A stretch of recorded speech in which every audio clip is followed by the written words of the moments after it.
उत्तर प्रदेश सरकार में ये कहा गया कि सभी अपराधियों को अब सजा मिलेगी।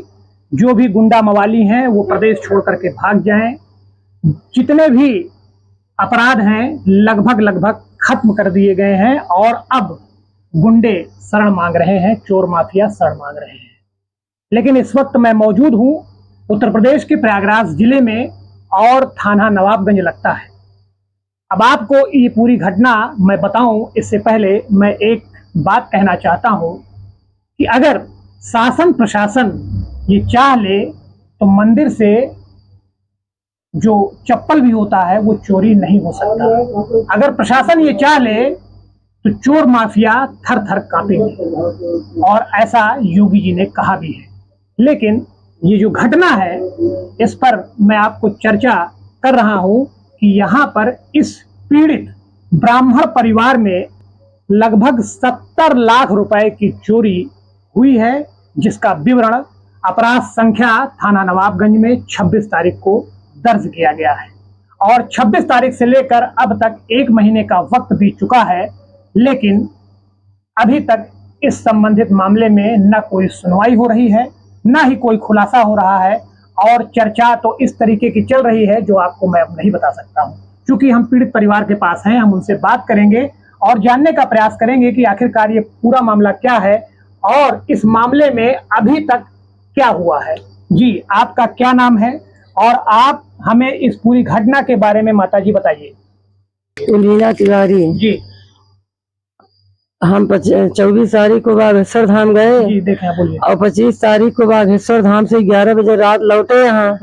तो हमारा सारा यहाँ से सब देखा, सारा गेट और तोड़ के लाखों तोड़ के सब लूटा गया। जी, जी, जी, 70 लाख का साहब हमारी चोरी हुई। हमारे दोनों बहुओं के, हमारी सारी जेवर और उसके साथ जो है आधार कार्ड, पैन कार्ड, जो है ATM कार्ड, किसान क्रेडिट कार्ड, सारा कागज जितने थे सारा कागज भी चला गया। मतलब 1 मिनट, मतलब आपका जेवर, आपकी बड़ी बहू का जेवर और जो आपके बगल में बैठी हैं छोटी बहू, इनका सारा जेवर। इनकी अभी इनकी 6 महीना शादी हुआ। अच्छा। और सारा इनका जेवर सब चला गया, एक नहीं बचा है, एक बचा है। हाँ, मतलब जब आप 24 तारीख को गए और 25 तारीख को लौट करके आए तो आपने देखा कि घर का ताला टूटा पड़ा है। हाँ। और सारे जेवरात जो गहने थे वो गायब हैं, कैश भी गायब है, सब सामान बिखला हुआ, सब छितरा के जितना सब, कोई हर कमरे के, सारे कमरा के पंखा बत्ती बंद कर गए थे। सारे कमरा में बत्ती जल रहा था, पंखा चल रहा था, सारा कमरा में सब छितरा के बिखला के सारा लूट पाट के चले गए। अच्छा। हाँ। अच्छा, आपको क्या लगता है कि संबंधित मामले में पुलिस आपकी कोई मदद कर रही है? आप लोगों ने FIR भी दर्ज कराया है, अभी तक क्या हुआ इसमें? अभी तक कोई हमारा लोग के सुनवाई नहीं हो रहा है। सब कुछ किया लेकिन तब पुलिस हमारे यहाँ कभी आया न, हमारे लोग के कोई सुनवाई हो रही है। अच्छा, आप जब से आए घर पर और यहाँ पर आने के बाद आपने लोगों ने बताया कि यहाँ पर पुलिस भी आई, CID भी आई, आपके बगल में CCTV कैमरा वगैरह भी लगा है, तो क्या इसकी कोई जांच हुई है? कुछ नहीं जांच हुई। CC कैमरा बगल में लगा हुआ है, आज तक आप यहाँ नहीं है, बगल में लगा हुआ? बगल में लगा हुआ है। आपने इसकी बात बताया पुलिस को? पुलिस को बताया गया है लेकिन पुलिस वाले ने आज तक उसकी जांच नहीं ली। अच्छा। हाँ। अब आपकी, हम यहाँ पर जो छोटी बहू है जिनकी अभी हाल में ही दिसंबर 2024 में शादी हुई है, हम उनसे भी बात करेंगे कि आखिरकार इस पूरे मामले पर उनका क्या कहना है। जी, आपका क्या नाम है और आप इस पूरे मामले पर क्या कहना चाहती हैं? कैमरे की तरफ देख के बताएं। जी। जी, मेरा नाम सौम्या त्रिपाठी है। जी। क्या मामला था? क्या आपको लगता है इस मामले में क्या अभी तक हुआ है? आपको क्या लगता है?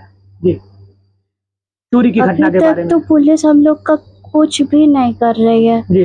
अभी केवल हम लोग एकदम मौन बैठे, समझिए, एकदम कुछ नहीं कर रहे, कोई भी कार्रवाई नहीं कर रहे। अच्छा। और हम लोग तब से एकदम घुट कर जी रहे हैं, समझ नहीं आ रहा करे क्या कर। सब ऐसा था, खौफनाक घटना हो गई थी। जी। चोरी तो हम लोग सुने थे लेकिन इतनी बड़ी चोरी कभी आज तक नहीं देखे कि 70 लाख की चोरी हुई है। गहना जेवरात सब, पैसे वैसे सब अचानक खगाल करके वो लोग गए थे। मतलब अनाथ कर दिया आप लोगों को? आपके पास कुछ बचा नहीं? नहीं, कुछ नहीं बचा। अच्छा, ये बताइए, क्योंकि आपकी नई शादी हुई थी, लगभग आपका कुछ गहना बचा है? आपका गहना भी मतलब उसी में सब चला गया? उसी में हमने रखा था लॉकर में ही। जी अब सोचे थे बीच बीच में पहनेंगे, अभी नई नई शादी थी। जी जी। अब ये सब ऐसा हो गया कि अब कुछ बचा ही नहीं। उसके साथ ही साथ आपकी जो बड़ी मतलब है, जो बड़ी बहू घर की हैं, उनका भी गहना, आपकी सास का भी गहना, मतलब हाँ, सब वो कुछ। लाई थे, शादी पड़ी थी इनकी, जी, जी। मेरे हस्बैंड के, तो वो लाई थे पहनने के लिए, वहां रख दी थी अपने कमरे जी, में। जी।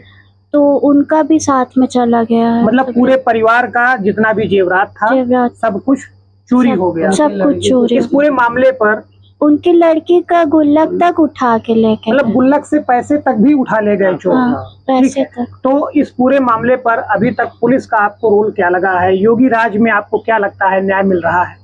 नहीं, अभी तक तो कुछ भी नहीं समझ में आ रहा कि कुछ हम लोग का कर पाएगी कि नहीं कर पाएगी। पुलिस तो देख ही नहीं रही है।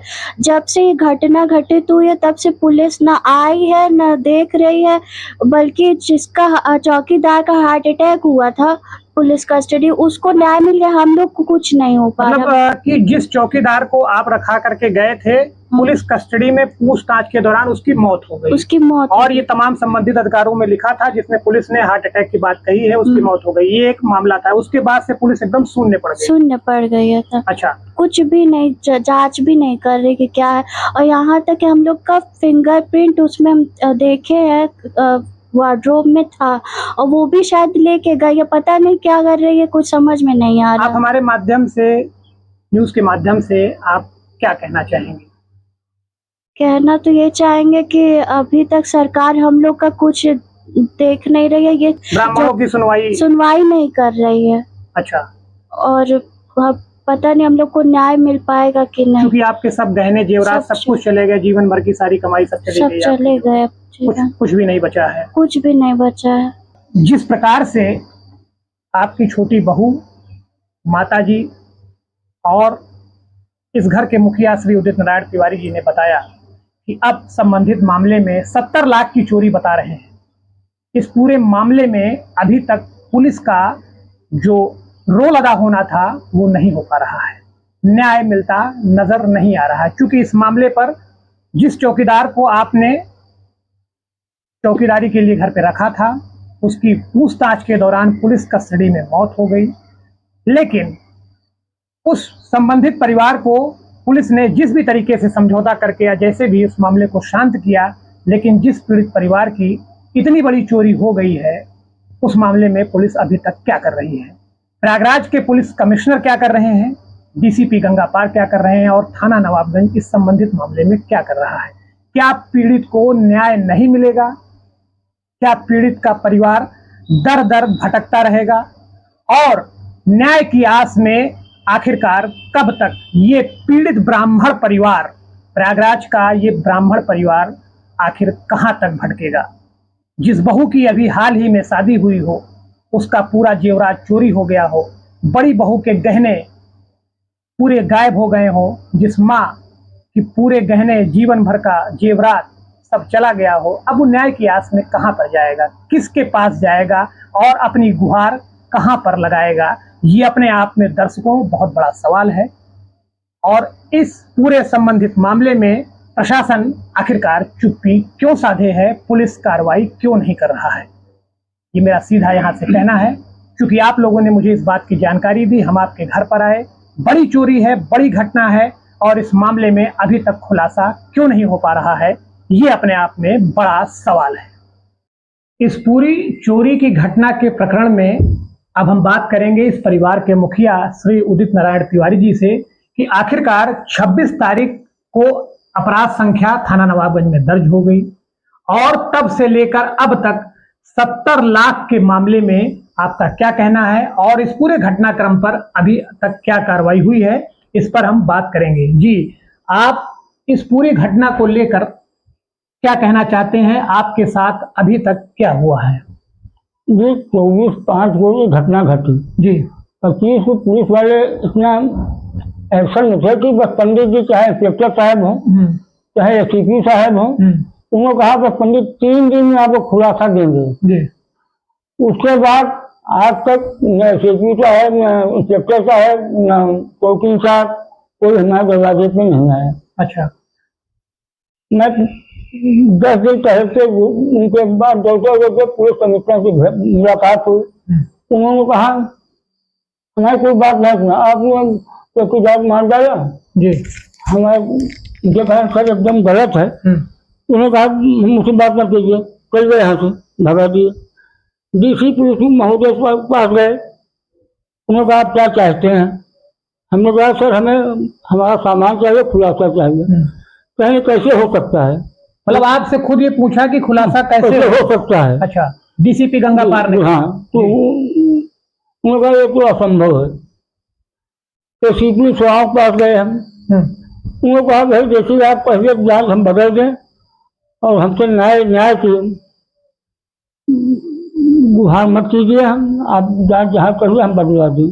अच्छा, मतलब जांच बदल दी जाए लेकिन आप बाकी अपेक्षा मत करिए, ठीक है। इंस्पेक्टर साहब पास गए नवाबगंज, उन्होंने संतोष बोला कि इन्हें आने क्यों दिया पहरा से। मेरी ऐसी कैसी हो गई है, आप यहाँ भाग जाइए। इतना कहते हम बैठे ही रहे, वो चैम्बर के बाहर निकल के भाग गए।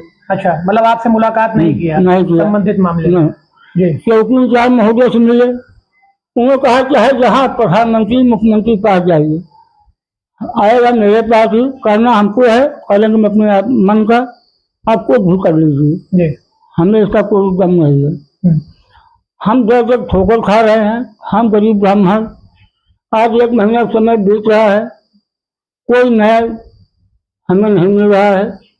2 दिन तो बहुत ज्यादा, इंस्पेक्टर साहब हो चाहे सीपी हो चाहे डीसीपी साहब, पंडित जी 3 दिन में आपको खुलासा करके देंगे। मतलब आपको ये शुरू में सांत्वना आदेश दिया, उसके बाद तो उनके पास जाने के बाद तो हमें खुद ही कहते करके बाहर निकल जाएंगे।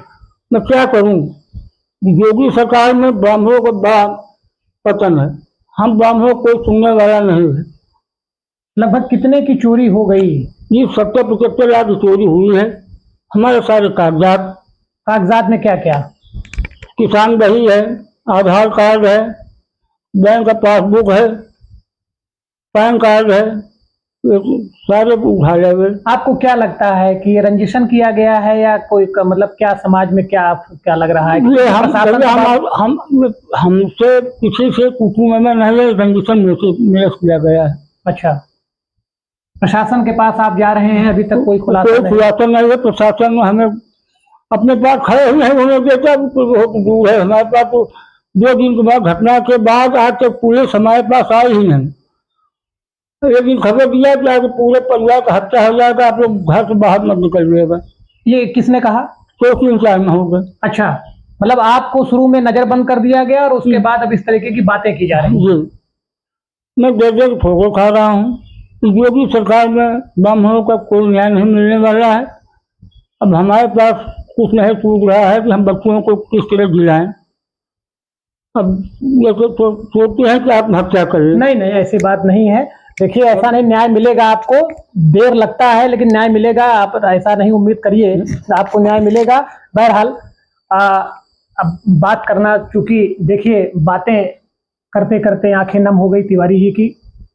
सिर्फ इस बिंदु पर मैं इतना कहना चाहूंगा, क्योंकि आपके माध्यम से हमको सूचना मिली, आपने हमको यहाँ पर बुलाया कि हमारे साथ कोई कार्रवाई नहीं हो रही है, हम पत्रकार हैं, हमें लोगों की जानकारी और तमाम जो दिक्कतें हैं वो जनता में आप सभी को दिखाना है। क्योंकि इस मामले पर अब मेरा सिर्फ इतना कहना है कि कौशाम्बी की घटना तो आप लोगों को याद होगी, जिसने प्रदेश ही नहीं बल्कि पूरे देश में चर्चा का विषय बना, और अभी भी वहां पर तमाम राजनीतिक दल, प्रशासनिक अधिकारी और तमाम लोग जिस तरीके से गरीब ब्राह्मण के परिवार पर उनकी हत्या हो जाने के बाद वहां पर मौजूद थे, और अब मामला तूल पकड़ा है तो वहां पर न्याय की आस दिख रही है। लेकिन ये मामला जिला प्रयागराज का है, थाना नवाबगंज का है, और आपके अनुसार लगभग 70 लाख की चोरी, गहने जेवरात, जिसमें सभी विवरण एफआईआर में दर्ज किया गया है, आपने दिया है, चोरी हो गई। 24 तारीख की रात, 24 मई की घटना थी। आप सब परिवार घर के बाहर गए हुए थे और जिस चौकीदार को बता करके गए थे उसको सारी जानकारी पता थी, लेकिन चोरी हो जाने के बाद 26 तारीख अपराध संख्या दर्ज हो जाने के बाद, एफआईआर दर्ज हो जाने के बाद अभी तक के संबंधित मामले में कुछ भी हासिल आपको नहीं हुआ है। क्योंकि आपने हमें बताया कि शुरुआत में सीओ साहब ने आपसे अकेले में भी आकर के कहा कि 2 या 3 दिन ज्यादा से ज्यादा इसका खुलासा हो जाएगा, लेकिन 1 महीने बीत जाने के बाद अभी तक इस मामले पर कुछ भी कार्रवाई नहीं हुई। थाना नवाबगंज, एसीपी गंगा, एसीपी सुराव और डीसीपी गंगापार की तरफ से अभी तक इस मामले में कुछ भी कार्रवाई नहीं हुई है। जांच के नाम पर नील बटा सन्नाटा चल रहा है। तो क्या योगी सरकार में अब ब्राह्मणों को न्याय नहीं मिलेगा? योगी सरकार में गरीब ब्राह्मण और ब्राह्मण क्या अब इस तरीके से दर दर की ठोकरें खाएंगे? चूंकि जिसका 60-70 लाख रुपए का गहना इतनी बड़ी चोरी हो जाए और एफआईआर दर्ज करने के बाद पुलिस की तरफ से रवैया एकदम लचर हो, तो इस पर क्या कहा जाएगा? ये अपने आप में एक बड़ा सवाल है। क्या पुलिस इस मामले का खुलासा जल्द से जल्द नहीं कर सकती है?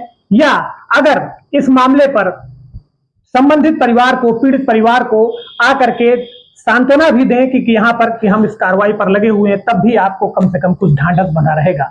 अब जब ऐसे में पीड़ित परिवार खुद विवश होकर कुछ करने के लिए, उस शब्द को मैं इस्तेमाल नहीं करूंगा, करने के लिए कह रहा है, तो इसका क्या मतलब समझा जाए? योगी राज में अब न्याय नहीं मिलेगा, और अगर न्याय मिलेगा तो आखिरकार आपको न्याय कब मिलेगा? ये अपने आप में बड़ा सवाल है।